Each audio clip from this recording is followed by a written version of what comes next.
S ಇದೇ ವಿಚಾರಕ್ಕೆ ಸಂಬಂಧಪಟ್ಟಂತೆ ಡೀಟೇಲ್ಸ್ ಕೊಡ್ತಾರೆ ನಮ್ಮ ಸ್ಪೆಷಲ್ ಕರೆಸ್ಪಾಂಡೆಂಟ್ ವೀರೇಶ್ ದಾನಿ ವಿಧಾನಸೌಧದಿಂದ ನೇರ ಸಂಪರ್ಕದಲ್ಲಿ ಜಾಯ್ನ್ ಆಗಿದ್ದಾರೆ.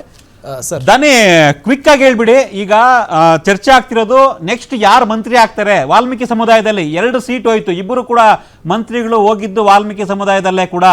ಸೊ ನೆಕ್ಸ್ಟ್ ಯಾರು ಮಂತ್ರಿ ಮಾಡಬೇಕು ವಾಲ್ಮೀಕಿ ಸಮುದಾಯದಲ್ಲಿ ಅಂತ ಈಗ ST ನಾಯಕರೆಲ್ಲ ಸೇರ್ಕೊಂಡು CM ಏನೆಲ್ಲ ಮನವಿ ಕೊಟ್ಟರು, ರಾಜಣ್ಣನ ಮನವೊಲಿಕೆ ಏನೆಲ್ಲ ಆಯ್ತು, ಕ್ವಿಕ್ ಆಗಿ.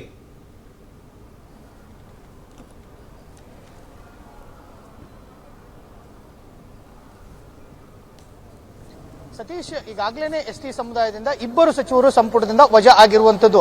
ಆ ನಿಟ್ಟಿನಲ್ಲಿ ಈಗಾಗಲೇ ST ಸಮುದಾಯದ ಶಾಸಕರು ಮತ್ತು ಸಚಿವರು ಎಲ್ಲರೂ ಸಹ CM ಸೇರಿದಂತೆ ಹೈಕಮಾಂಡ್ ನಾಯಕರ ಮೇಲೆ ಒತ್ತಡವನ್ನ ಹಾಕಲಿಕ್ಕೆ ಮುಂದಾಗ್ತಾ ಇರುವಂತದ್ದು ಸ್ಪಷ್ಟವಾಗಿ ಗೊತ್ತಾಗ್ತಾ ಇರುವಂತದ್ದು. ಅಧಿವೇಶನ ಮುಗಿದ ತಕ್ಷಣವೇ ನಾವು ಹೈಕಮಾಂಡ್ ನಾಯಕರನ್ನ ಭೇಟಿ ಮಾಡ್ತೀವಿ, ನಮ್ಮ ಸಮುದಾಯಕ್ಕೆ ಏನು ಸಚಿವ ಸ್ಥಾನಗಳು ಸಿಕ್ಕಿದ್ವು ಅವು ಮತ್ತೆ ಮರಳಿ ನಮ್ಮ ಸಮುದಾಯಕ್ಕೆ ಸಿಗಬೇಕು ಅನ್ನೋ ಒಂದು ಒತ್ತಡವನ್ನ ನಾವು ಹೇರ್ತೀವಿ ಅನ್ನೋ ಒಂದು ಮಾತುಗಳನ್ನ ಈಗಾಗಲೇ ನಿಯೋಗದ ನೇತೃತ್ವ ವಹಿಸಿರ್ತಕ್ಕಂಥ ಸತೀಶ್ ಜಾರಕಿಹೊಳಿ ಅವರು ಹೇಳ್ತಾ ಇರುವಂತದ್ದು. ಅದೇ ರೀತಿಯಾಗಿ ರಾಜಣ್ಣ ಅವ್ರನ್ನ ಈಗಾಗಲೇ ಸಂಪುಟದಿಂದ ವಜಾ ಮಾಡಲಾಗಿದೆ, ಅವರಿಗೆ ಕೋಕ್ ಕೊಡಲಾಗಿದೆ.